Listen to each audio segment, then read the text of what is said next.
How's it going, Jack Tackers, and welcome back to another video for you guys. Today I'm going to be doing another month in review where I go over all the movies and TV I watched in the month. This month being June 2020, obviously, and I watched quite a lot of stuff, specifically movies, but I did watch a little TV. So speaking of that, let's just get into the only 3 TV shows I watched this month. First one being Stargirl. It's still going on, but I guess it was the first one I watched this month.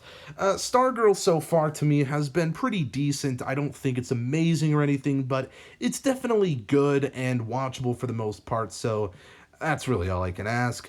Then I watched Legends of Tomorrow Season 5. I binge-watched the rest of the season when it came out on Netflix because I had stopped watching during the season when it was airing, and I was like, holy shit, this show is bad. And, yeah, it was a pretty painful experience. And the last show I watched was Doom Patrol Season 2. They launched the first 3 episodes out on HBO Max, and I saw those. What do I say about this show? I mean, you guys already know I dislike it, and I know I'm in the very small minority, but oh well, I mean, that's just how I feel. I don't really like the show. Then why do you keep watching it, Jack? Well, I am hoping it gets better, but I don't think it will, but also I'm a sucker for DC shows and I have OCD and I'm like, well, I've started this show, I've gone this far. Anyway, moving on to the movies I've watched this month. The first one actually was a rewatch, and I guess I should preface this before we get into the films.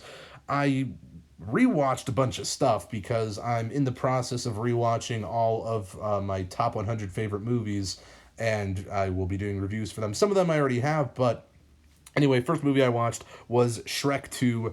I love this movie. Yeah, I already did a review for it, so yeah, go check that out. It's up on the channel. It was the last video that I posted. But yeah, Shrek 2 is great. I mean, what else is there to say? It's awesome. Next, I watched Ferris Bueller's Day Off. I'd never seen this. I know. It's kind of a classic amongst people, and I thought it was fine. I mean, definitely not awful. I didn't understand the hype that much for it. But hey, that's just me. I'm a weirdo.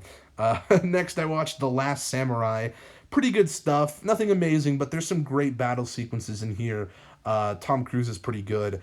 Great cinematography as well. Yeah, it's solid. Then I watched The Mask of Zorro with Antonio Banderas, who's also the voice of Puss in Boots in the Shrek films. So, but The Mask of Zorro, I didn't like it as much as I thought I was going to. Something about it just was pretty boring to me, which is weird because it seemed like it would be right up my alley, but I don't know. It didn't intrigue me too much. Then I watched Minority Report, Steven Spielberg film I'd not seen, and I actually need to check out more of his filmography. But there's another movie I watched this month that also has his name written on it. But Minority Report, I'm sorry, I didn't like it that much. Which is weird again because it's right up my alley. I love sci-fi, but it just, I don't know. I wasn't too intrigued by it. Then I watched Tremors. This is awesome. Like, I really love this movie. I liked it way more than I thought I was going to, but Tremors is awesome. Then I watched Braveheart, another classic everyone likes that I disliked, like, a lot, actually. There are a few redeeming qualities, but it's just super dull, in my opinion, and I could not get into it at all. Sorry. Then I watched Teen Titans Go to the Movies. A bit of a random one, but I had always wanted to see this film ever since it came out in, I think, 2009 or 2018. But yeah, I always, in the back of my mind, wanted to see this movie because I had seen some of the Teen Titans Go cartoon on Cartoon Network before, and it's a DC show and, you know, a DC movie, so I was like, I want to watch this, and it's perfectly fine. Well, maybe not perfectly fine, but just fine, because there are a few cringe jokes in here, but overall, it's like, okay, I didn't hate it, I guess. Then I watched Philadelphia. This is probably the best opening title sequence other than like Star Wars and Superman, because I don't know, the opening sequence to Philadelphia is super like chill and awesome. I don't know how to explain it exactly, but it's kind of cinema. Then I rewatched Short Circuit, another one of my favorite movies of all time that I feel like no one talks about. The general consensus is that it's fine, like it's not amazing, but it's not like bad per se.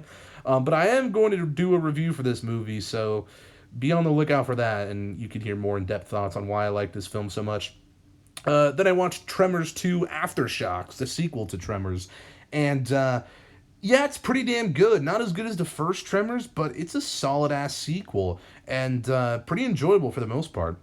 Then I watched Glengarry Glen Ross. Holy shit, this is such a weird film, but like I kind of like it. It's weird. Like I don't know. I was in a very strange mindset, but like there's something about this movie that is just very interesting to me and cool and vibey, if that makes any sense. I don't know. I made a long ass review for it on Letterboxd, so if you want to hear more on this film and why I feel this way about it, then I guess you could check there. But yeah, it's I like it. I guess I'll leave it at that. Then I watched Yes Man, which is a fun comedy. There's a few cliches in here that are pretty but overall it's fine. Then I watched The Abyss, which is a James Cameron film, and it's fine. Like it's good even, but I don't know. It's definitely not some of his best work. There's definitely movies from him that I like a lot more than this. Then another rewatch, Bambi. I love this movie. I loved it as a kid. I still like it now, though. I don't know if it entirely holds up like as much as I thought it did. It's still a great film, and I really do enjoy it. Like it's still probably one of my favorites and always will be. But the rewatch, I was like, I mean, it's fine, like, but I don't know, I thought there was a bit more to it. It's pretty, I don't want to say bland, but there's definitely just not a whole lot going on, and I thought I knew that going in, but apparently not. Then I watched I Am Legend for the first time. This is a pretty great post-apocalyptic film, and is kind of like The Last of Us, but before The Last of Us came out, because obviously this came out in 2007, but I Am Legend is pretty good. There's a few issues I have with it, and I think the second half falls flat just a little bit in my opinion, and is slightly rushed actually, but overall it's fun and pretty good. Then I watched Romancing the Stone. I don't know, man. I didn't think it was particularly amazing. This is actually made by one of my favorite directors, Robert Zemeckis, who made the Back to the Future trilogy, Castaway, Who Framed Roger Rabbit, Polar Express, like all those films. Michael Douglas is cool in this. He's fun, you know. It's pretty cool to see him as a younger age, but I didn't care for this like all too much, but I didn't hate it either. There are a few fun moments, but overall I just was like, eh. Then another rewatch was Ponyo. I remember seeing this in theaters and being like, this is so weird, but also I love it. And yeah, I rewatched it a few times, and then I rewatched it again to see if it still held up, and yeah, it does hold up for the most part. I like it. It's pretty good. Then I watched Da 5 Bloods. Yeah, I couldn't get into this one, and I know everyone likes it, and I'm pretty much the only person on earth who doesn't, but I don't know, man. I just there's some issues with it, and I didn't care for it. Then I watched Artemis Fowl, which another movie that is just like, holy crap, what is this? Yeah, not good.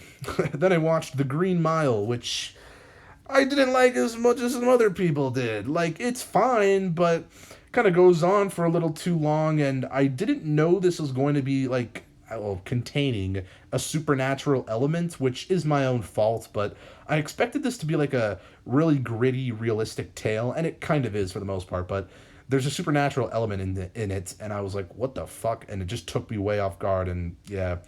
Then I watched Tremors 3, Back to Perfection. This is where the Tremors movies start to go downhill a little bit, in my opinion. Because, again, the first two Tremors films I kind of love. This one is just kind of, like, decent to bad, but it's not, like, the worst thing in the world.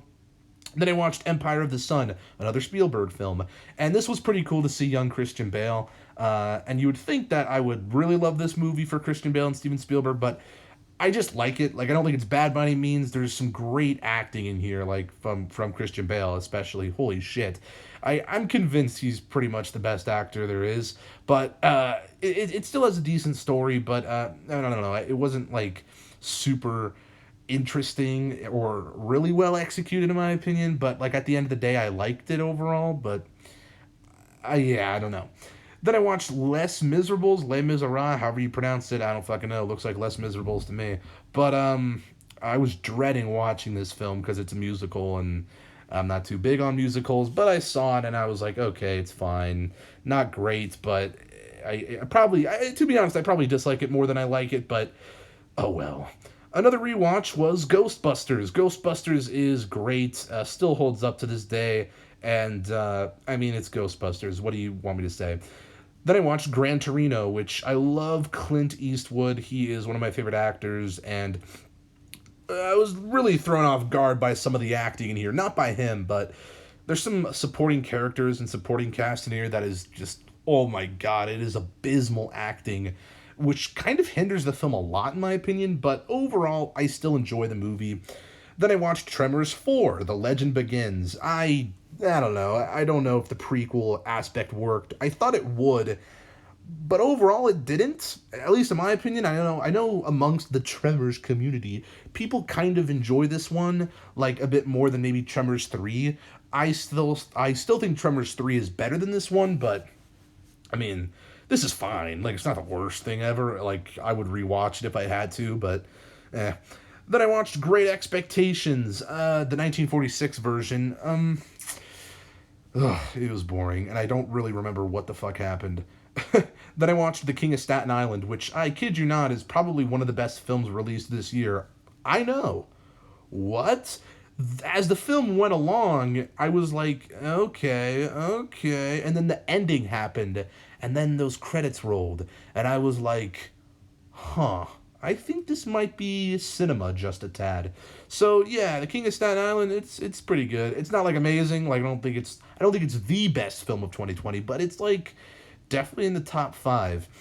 Then I watched Shutter Island. This is a film by Martin Scorsese that, I mean, I'm not a huge fan of Scorsese, but I do want to give his work a chance because I've seen very little of his work. I've seen like maybe 5 of his films, this included. So I really wanted to get like I want to watch more of his movies, and I know like Casino, After Hours, those are some of his bigger ones. Raging Bull is still my favorite of his that I've seen. Shutter Island is probably one of his better movies, maybe my second favorite. But overall I like this movie, but the plot twist kind of threw me off, I'll be honest, and I feel like it was a bit more complex than it should have been, but that's just my personal opinion. I don't hate it, though. I thought it was fine. Then I watched Tremors 5, Bloodlines. This is my least favorite Tremors film. This one just, something about it felt off, and I wasn't too into it. It was not great. Then I watched The Prestige. I know. I have not seen all of Christopher Nolan. Well, now I have, but I had not seen all of Christopher Nolan's films at the time, and I'll get to another one that I hadn't seen later on the list. But The Prestige is good. I enjoy it. It's one of his better films. I still think, obviously, the Dark Knight trilogy and Inception and Interstellar are better than this, but then I would say The Prestige. Yeah. Then I watched Becky, which is pretty interesting. It stars Kevin James in a very different role. He kind of got the Adam Sandler Uncut Gem experience, you could say, but in a little bit of a lesser light. Like, Becky as a film isn't like that great, in my opinion. I don't know. Then I watched The Big Green, which, I'll be honest, I knew this wasn't The Sandlot. I knew it wasn't The Sandlot. But I thought there was something iconic about this film at the same time. But there wasn't. It was just like a little kid film type of thing. With Steve Guttenberg, who's also in Short Circuit, so that was kind of awesome. But other than Steve Guttenberg, The Big Green is not that great of a film. I mean, it's fine. It's watchable, sure, whatever. Another rewatch was Avatar, and this is one of my favorite films ever made. Not like, top tier, but definitely one of them. One of my many hundreds of favorite films. But Avatar is still really good in my opinion, and I think it's underrated. I know some people think it's overrated, blah, blah, blah. This will be getting a review, so you can hear why I like this movie more in depth soon. Then I watched a short film, which I thought I watched, but I realized I didn't, because I think this came along with Onward when it was supposed to be coming out in theaters, but then they did the whole Disney Plus thing. But it's Playdate with Destiny. This is the Simpsons short. It's like okay. It's just kind of weird. It's like about Maggie and yeah. It's just I don't know. There was something that wasn't too intriguing about it, even though it was only like 3 minutes. Eh. Then I watched 10 Cloverfield Lane. I'd known about the twist to this film going in, but to be honest, it still was not executed well, and I still agree with the people who said, oh, those last 10 minutes or however long weren't that good and kind of, hindered the film. And I agree, definitely. Yeah, it's pretty good though overall. It's not too bad. Though I don't think it's my favorite Cloverfield film. I think the 2008 Cloverfield movie, directed by Matt Reeves, is still better, but that's my opinion. Then not the last Christopher Nolan, because I did watch a few other of his short films later on this list, but Dunkirk is the last like feature film that I had not seen from Christopher Nolan, and I wasn't a huge fan of war films. I'm still not, but this is fine. Like, it has great cinematography, great tension, which always is in Nolan's films. But it was, I didn't hate it, didn't love it. That's where I'm at with this film. Then I watched a Netflix special, Eric Andre Legalize Everything. This is not funny, not really. There is some jokes in here that it just felt extremely forced and bland, and a lot of it comes down to, haha, let's do drugs. Drugs are bad, but they're funny, right, guys? What? No? It just like, what are you doing, Eric? Can you be funnier like you are on the Eric Andre show? This is my opinion, but whatever. Next, I watched The Hobbit Trilogy. Yeah, I watched all three of the Hobbit films, An Unexpected Journey, The Desolation of Smaug, and The Battle of the Five Armies. What was my favorite? An Unexpected Journey was my favorite Hobbit movie. But something surprised me about these movies. It made me appreciate Lord of the Rings a lot more. And if you guys don't know, I'm not a huge fan of Lord of the Rings. And now I don't love them, but I definitely want to rewatch the original Lord of the Rings trilogy. What I should have done is watched this trilogy and then the Lord of the Rings trilogy, but I didn't. But these movies definitely made me like Lord of the Rings a little bit more. And I gave all of these movies like a 3 out of 5 stars, so they're fine. They're fine. Then another rewatch was Dumbo, 1941. This actually was really great rewatching and holds up immensely. Yeah, it was a really fun rewatch. It was great. I still love this movie to death. Then I watched Amelie. Not my cup of tea, Amelie. I don't know. Not because it's a foreign film, blah, blah, blah. Like, Parasite's great, okay? And so is Life is Beautiful. That's another good foreign film. But I'm not like one of those people who's like, use subtitles. No, okay? I just didn't like the story. I thought the character of Amelie is pretty weird, like, which is kind of the point, I guess. But, like, she's also unlikable, in my opinion, and is kind of weird. And some of the humor I just don't get, and I don't know. Next, I watched Eurovision Song Contest, The Story of Fire Saga. Say what you want about this movie, it's cinema, and it's really wholesome and good and fun. I like it. Yeah. Then I watched Doodlebug, which is another Christopher Nolan movie, but it's a short this time, and somehow, for only being 3 minutes, Doodlebug is still fucking insane. It's awesome. I like this short. And then the next Christopher Nolan, which he's made 2 short films, I had no idea. But the next short documentary type thing he made was Quay, and it's about the Quay brothers who, like, are kind of like Leica Studios who make those stop motion movies. That's basically what the Quay brothers were doing. But it's like an 8-minute short where he kind of like, I don't know, it wasn't like too interesting to be honest, but like, okay, it wasn't bad either, you know? Then the last movie I watched this month was Tremors, A Cold Day in Hell. I like this one more than Tremors Bloodlines, but this one is still not too great, and it's not bad though either. There's some good moments, but yeah. But that's all the stuff I watched in June. Let me hear all the movies and TV you saw down in the comments below. And if you guys liked this video, make sure to give it a thumbs up. Subscribe if you guys are new, and I'll see you in the next one. Peace. Boop.